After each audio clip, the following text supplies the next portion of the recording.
وہ اپنے حضور جھکنے سے محروم نہ کرے. قیامت کے دن اللہ تعالیٰ لوگوں کو کہے گا کہ میرے حضور سجدہ ریز ہو جاؤ. آج اگر کوئی نماز پڑھتا ہے یا نہیں پڑھتا، قیامت کے دن تو چاہے گا کہ میں اس کی حضور سجدہ ریز ہو جاؤں. جب سورج سوا نیزے پہ ہوگا پھر تو کوئی انکار نہیں ہوگا. بے نمازی سجدہ کرنا چاہیں گے بھی کمر اکڑ جائے گی، نہیں کر پائیں گے. اللہ فرماتا ہے قرآن مجید کے اندر کچھ لوگ جہنم کو دھکیلے جا رہے ہوں گے. ان کے ملنے والے کوئی راستے میں ملیں گے، ان کو کہیں گے ما سالککم فی سقر، تم جہنم میں کیوں جا رہے ہو؟ تو وہ کیا کہیں گے؟ لم نکو من المصلین، ہم نماز نہیں پڑھا کرتے تھے. ایک بار نہیں، دو بار نہیں، قرآن و حدیث میں 750 مرتبہ نماز کا حکم آیا. یار ایک بات میں آپ کو کہوں، ہمارے خطبہ کہتے ہیں نا کہو سبحان اللہ، تو سامعین نہ کہیں تو وہ ناراض ہو جاتے ہیں. کوئی مذاق کر دیں گے پھر سخت غصے میں آ جائیں گے. کئی تو ناراض ہو کے تقریر چھوڑ دیتے ہیں کہ میں تمہارے پاس آیا ہوں، تم زور سے سبحان اللہ بھی نہیں کہتے. تو 3 مرتبہ، 2 مرتبہ، 4 مرتبہ ایک مکرر ایک بات کہے اور آپ نہ مانیں یا میں نہ مانوں تو وہ ناراض ہو جاتا ہے. اور میرا رب ایک بار نہیں 750 مرتبہ کہہ رہا ہے.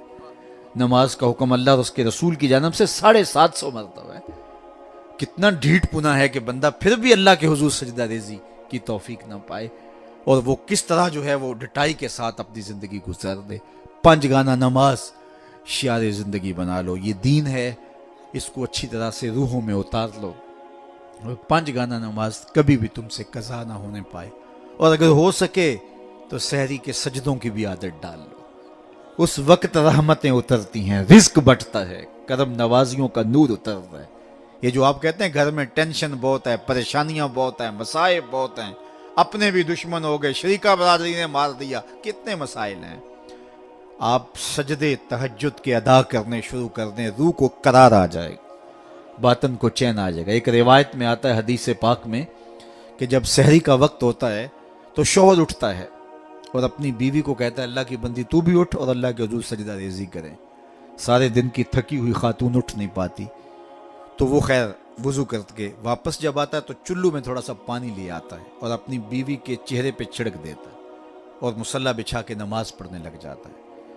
تو بیوی اٹھتی ہے، دیکھتی ہے کہ میرا شوہر نماز پڑھ رہا ہے، تو اس کو بھی خیال آتا ہے، تو وہ بھی اٹھتی ہے، وضو کرتی ہے، شوہر کے قریب مصلی بچھا کے وہ بھی نماز پڑھنے لگ جاتی ہے. سحری کا وقت ہے، نیم اندھیرا ہے، کوئی دیکھنے والا نہیں. کبھی شوہر سجدے میں ہے، کبھی بیوی قیام میں، کبھی وہ رکوع میں ہے، کبھی یہ قومے میں ہے، کبھی وہ جلسے میں ہے. دونوں اللہ کے حضور سجدہ ریزیاں کر رہے ہیں. حدیث پاک میں آتا ہے دونوں کو دیکھ کے رب مسکرا رہا ہوتا ہے.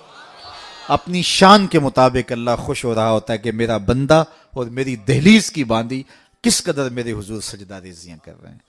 تو صاحبو آؤ اپنی پیشانیوں کو سجدوں کے نور سے مالا مال کریں. کتنی زندگی ہم گزار چکے ہیں، تھوڑا وقت باقی ہمارے پاس، بہت وقت گزار چکے ہیں.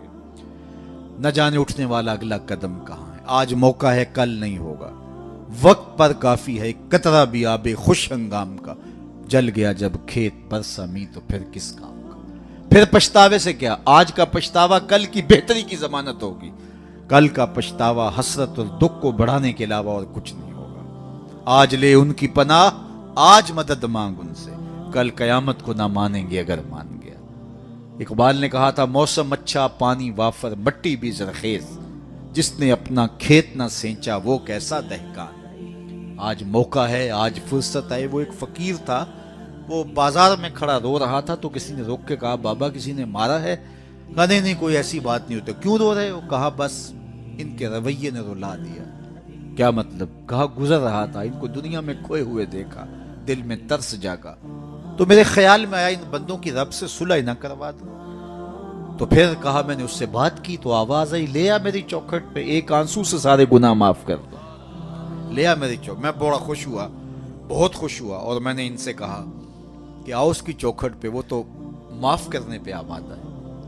تو میں تو بڑی خوشی سے ان کو یہ خبر دی. یہ الٹا میرا مذاق اڑانے لگے، جا بابا کام کر، تجھے کیا پتا دنیا داری کیا ہوتی ہے، بچے بھی تو پال لیں، تم آ کے ہمارے سر پہ کھڑے ہو گئے. یہ الٹا میرا مذاق اڑانے لگے، مجھے کوسنے دینے لگے.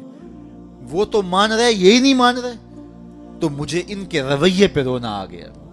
اگلے دن وہی شخص قبرستان کے قریب سے گزرا، دیکھا کہ وہی بابا قبرستان میں کھڑا رو رہا ہے. تو پھر رک گیا، کہا بابا بازاروں میں بھی روتا ہے، قبرستانوں میں بھی روتا ہے. آج کیا ماجرا ہوا؟ کہا کہانی کل والی ہے. کہا کیا مطلب؟ کہا کل ان سے مایوس ہو گیا، آج صبح اٹھا تو ادھر آ گیا. میرا خیال یہ ہوا چلو وہ نہیں مانے تو قبرستان والوں سے بات کرتے ہیں. تو میرا یہ خیال ہوا ان کی اور رب کی صلح کروا دو. تو کہا پھر آج کیا بنا؟ کہا آج یہ مان گئے وہ نہیں مانتا. آج وہ مان رہا ہے ہم بھی مان جائیں. کل ہم مانیں گے لیکن وہ نہیں مانے گا. قبل اس سے کہ وہ وقت آئے کوئی حجت باقی نہ رہے. تھوڑا سا وقت ہے. وہ کسی نے کہا نا اج سا بھی نے کھلے راہ بھی نے انج ٹوک نوکھڑے ٹکنے نہیں. ٹر پویں تے پینڈے مک جاندے کار بیٹھیاں فاصلے مکنے نہیں. آج میرے پاس بھی وقت ہے، آپ کے پاس بھی وقت ہے. اپنی مختصر زندگی کو اللہ اور اس کے رسول کے نام لگا دیں. یہی میسج ہے. یہ میلاد کا میسج بھی ہے، یہ معراج کا میسج بھی ہے، یہ 10 محرم کا میسج بھی ہے، یہ کربلا کا میسج بھی ہے، یہ 11ویں کا میسج بھی ہے، یہ 12ویں کا میسج بھی ہے کہ اللہ اور اس کے رسول سے جڑ جاؤ. اور اگر یہ نہیں ہے تو پھر کیا فائدہ ہمارا بیٹھنے کا، اور کیا فائدہ ہمارے اجتماع اور جلسے منعقد کر. پھر ہماری ذات کے چسکے ہوں گے، ہمارے کانوں کی لذت رہ جائے گی. میں آؤں گا تو آپ کھڑے ہو جائیں گے، نعرے لگائیں گے، میرا نفس پلتا رہے گا کیا بات ہے میں تو بہت بڑا ہوں. اللہ کے رسول کی نعت رک جائے گی، میری تعظیم کے لیے لوگ کھڑے ہو جائیں گے. اس سے مجھے بھی نشہ ملے گا اور لوگوں کو بھی لذت ملے گی. صاحب نہیں، ہم سب غلام نوکر ہیں. رضا ثاقب بہت بڑا ہوگا، رسول اللہ کی نعت سے بڑا نہیں ہے. حضور نے ارشاد فرمایا جو شخص یہ چاہے کہ لوگ میرا کھڑے ہو کے استقبال کریں وہ اپنا ٹھکانہ جہنم میں تلاش کر لے. یہ چھوٹی وعید ہے، یہ رونگٹے کھڑے کر دیتی ہے. بلکہ نفس کی چالیں تو اتنی باریک ہیں کہ حضرت بایزید بستامی بولے کہ میں نے ایک دن اپنے نفس سے کہا کہ میں تجھے غذا بھی نہیں دیتا تو پھر بھی اتنا موٹا تازہ کیوں ہے؟ تو کہتے ہیں میرے نفس نے مجھے جواب دیا کہ بایزید جب تو گلیوں بازاروں سے گزرتا ہے نا تو لوگ انگلی کے اشارے کر کر کے کہتے ہیں یہ بایزید جا رہا ہے، یہ بایزید جا رہا ہے. میری غذا مجھے اس سے مل جاتی. اس کی تو چالیں بڑی باریک ہیں. واہ واہ بڑا جلسہ کروایا جی، کمال ہو گئی، منتظمین اس پہ راضی ہو گئے. صاحب اس کی ضرورت نہیں ہے. ضرورت یہ ہے کہ کیا میرے عمل میں تبدیلی آئی، میری زندگی میں کوئی تبدیلی آئی، میری پیشانی کو سجدہ نصیب ہوا یا نہیں ہوا، میں اپنے پچھلے گناہوں پہ نادم ہوا ہوں یا نہیں ہوا، مجھے شرمندگی ہوئی ہے یا نہیں ہوئی، میں نے قبر کے لیے کوئی روشنی تلاش کی ہے کہ نہیں کی. قبر کے چراغاں کا بھی تو اہتمام کرنا ہے، وہاں کی بھی تو روشنی اکٹھی کرنی ہے. وہاں بھی تو سخت اندھیرا ہے، وہاں تو وحشت ہے. اللہ اکبر. تو وہاں کے لیے بھی تو کچھ چراغاں کرنا ہے. تو یہ مختصر زندگی اپنی قبر کو روشن کرنے کے لیے، اپنی آخرت کو پر نور کرنے کے لیے، اللہ اور اس کے رسول کی رضا جوئی کے لیے گزار دو. اقبال کے سارے کلام کا رس نہ چھوڑیں تو خلاصہ یہ نکلتا ہے کہ محمد سے وفا تو نے تو ہم تیرے ہیں، یہ جہاں چیز ہے کیا لوح و قلم تیرے ہیں. کہا ان سے وفا کر لو پھر قلم بھی تمہیں دے دیں گے، تختی بھی تمہیں دے دیں گے، جو لکھنا ہوا خود ہی لکھ لینا.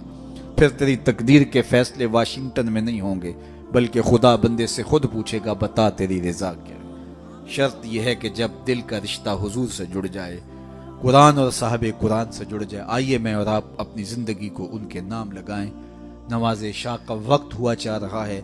میں جتنی باتیں کر لیں اگر ان پہ عمل ہو جائے تو میرے لیے اور آپ کے لیے اتنا ہی کافی ہے. اللہ ہمارے مولانا طاہر صاحب کو درجوں کی بلندیاں عطا کرے، ان کے کام کو قبول کرے، ان کے رفقا، اراکین انجمن اور آپ جتنے لوگ تشریف لائے آپ سب کو اس محفل کی برکتیں عطا دیں. اپنی نسلوں کو بچاؤ، اپنے بچوں کو درود و سلام کی لوریاں دو اور ان کو حضور علیہ الصلوۃ والسلام کی محبت سکھاؤ اور کبھی سجدے سے انہیں دور نہ رہنے دینا. ان کی پیشانیوں کو بچپن سے ہی سجدے سے آشنا کرو. بیٹیوں کو پردے کی تلقین کرو، بچپن میں ہی تلقین کرو اور ان کو قرآن مجید پڑھنے کی تلقین کرو. اور سجدے سے کبھی ہمارے گھر نہ آشنا نہ ہو. کتنا خوبصورت گھر ہے کہ جب صبح کے اجالے پھوٹتے ہیں تو مرد مسجدوں کو نکل پڑتے ہیں اور بیٹیاں گھروں میں مصلے بچھا لیتی ہیں. اور کتنا بد نصیب ہے وہ گھرانہ کہ درختوں پر چڑیاں بھی رب کی تسبیح بول رہی ہوتی ہیں، حشرات سے پرندے نکل کر کے بھی اللہ کی تقدیس کے ترانے پڑھ رہے ہوتے ہیں اور اس گھر سے نیند کے خراٹوں کی آواز آ رہی ہوتی. بد نصیب ہے وہ گھر، بدبخت ہیں وہ لوگ کہ جنہیں اللہ کے حضور سجدے کی توفیق نہیں. اللہ آپ کو، مجھے سب کو اپنے حضور جھکنے کی توفیق دے۔ وآخر دعوانا ان الحمدللہ رب العالمین۔